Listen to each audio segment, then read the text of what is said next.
In this tutorial, we will be covering various aspects of the FL Studio interface, which once mastered will help improve your overall FL Studio experience immeasurably.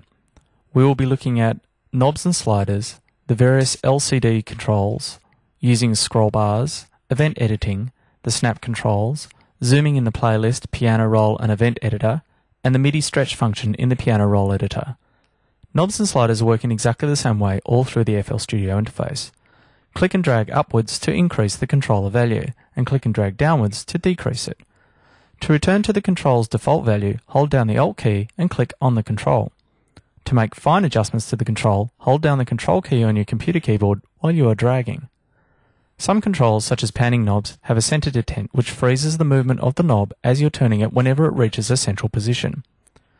To avoid the freezing action, hold down the Shift key while rotating the knob. Virtually every control in FL Studio has a right-click menu associated with it. These menus will allow you to select default values, open event editors, associate automation clips to the controls, as well as assign MIDI controllers. Be aware that buttons in the menu bars have right-click functionality as well. For example, the metronome, the typing keyboard to piano keyboard, and the count-in button. LCD controls appear all through the FL Studio interface as well. Examples of LCD controls are the project tempo control, the pattern number, and various controls within the channel settings such as pitch bend range and FX routing. Increasing or decreasing values in LCD controls work the same as knobs and sliders. Click or drag up and down in the controller. If you want to make incremental adjustments, hover the mouse above or below the controller box and the cursor will change to a single direction arrow. Single clicks will change the controller value one step at a time. Clicking and holding the mouse button will cause the value to change rapidly. Next, we'll look at scroll bars. The scroll bars in FL Studio work in a similar way to scroll bars in other programs. Click and drag the bar to move it. If your mouse has a wheel, use that to scroll up and down.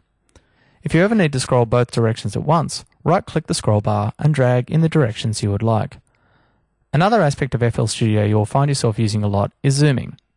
To quickly zoom within the playlist, piano roll and event editor windows, use the zooming box in the top right-hand corner of the window. In the piano roll and playlist editors, there are two. The top one will zoom horizontally on the timeline, and the bottom one will zoom vertically on audio and automation clips in the playlist and on control data in the piano roll. Right-clicking and dragging on the lower zoom box allows you to zoom vertically and horizontally. You can also use the page up and down keys to zoom in and out as well.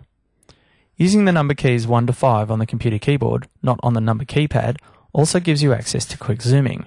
The corresponding commands are from 1 to 5, far, medium, close, best fit, and to selection. To selection relates to selections you have defined with the select tool in the timeline. Perhaps the simplest zooming method is by using the zoom tool in the editor toolbar. The keyboard command for the tool is simply Z. Click and drag to rubber band the area you want to zoom to. Click anywhere in the background of the editor to zoom out again and view all data in the editor window. The next part of the interface we're going to look at is the snap controls. The snap settings control the behavior of event editing in all windows that use the tempo grid. They also affect the quantized behavior of new MIDI recordings into the sequencer. There are three places that you can control snap settings: the global snap settings and the local snap settings in the playlist and piano roll.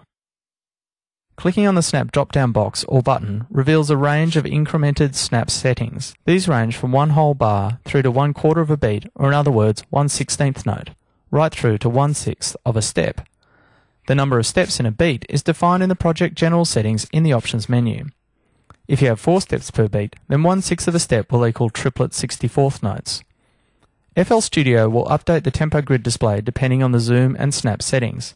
At very fine snap settings, the grid resolution won't display, but the snap settings will still apply. Setting the snap to none allows you to freely alter the event without any snap behavior. When you are making MIDI recordings, define a snap setting and the recording will be quantized automatically to the resolution that you set. To finish off, we'll look at a couple more small points about interfacing with FL Studio. In the event editor and the piano roll note properties, you can just click and drag to paint values in quickly and easily. If at any time you wish to draw straight line alterations, simply right-click and drag.